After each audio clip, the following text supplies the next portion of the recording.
আসসালামু আলাইকুম এভরিওয়ান। আমি ঈদের দিন সকালে পরিবারের সকল সদস্যদের জন্য গরুর মাংস রান্না করেছিলাম একা হাতে। তো সেই ভিডিওটাই আপনাদের সাথে শেয়ার করছি। প্রথমে আমি একটা পাত্রে ভালো করে গরুর মাংসটা ধুয়ে নিয়েছিলাম। এখানে 3 কেজি পরিমাণ গরুর মাংস ছিল। তো মাংসটা ভালো করে ধুয়ে একটা পাত্রে উঠিয়ে নিচ্ছিলাম। তারপর এখন আমি দিয়ে দিচ্ছি এখানে হলুদের গুঁড়ো 2 চামচ পরিমাণ,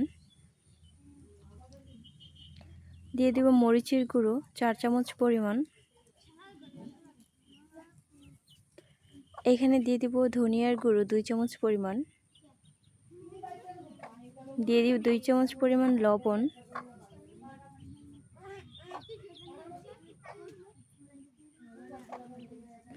এখানে দিয়ে দিচ্ছি আমি প্রথমে রসুন বাটা, দিয়ে দিব এখন আমি পেঁয়াজ বাটা, তারপরে দিয়ে দিচ্ছি আদা বাটা,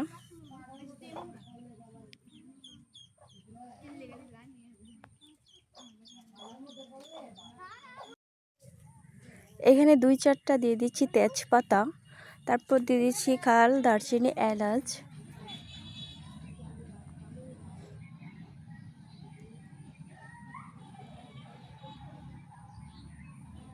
তারপর আমি 2 চামচ পরিমাণ জিরার গুঁড়োটা দিয়ে দিচ্ছি এখানে।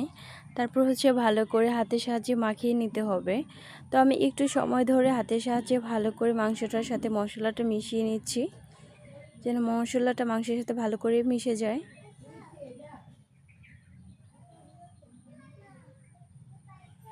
তারপর এখানে আমি রান্নার রেগুলার সয়াবিন তেলটা ইউজ করছি।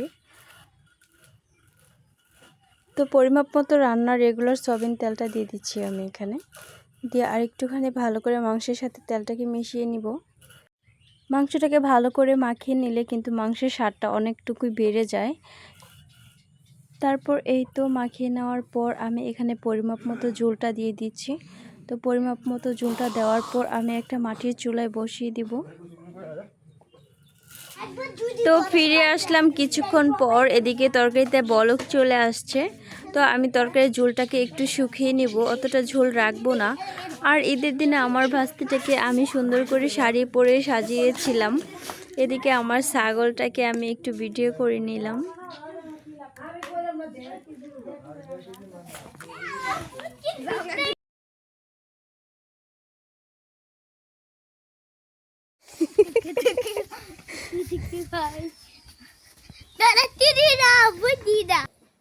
শাড়ি পরছো আম্মু? এদিকে এসো, এদিকে এসো।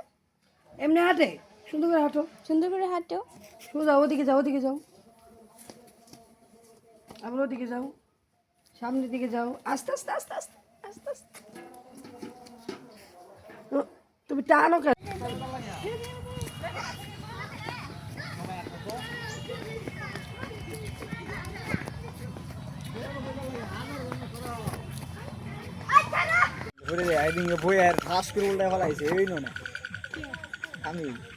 আলিপ এদিকে দেখো।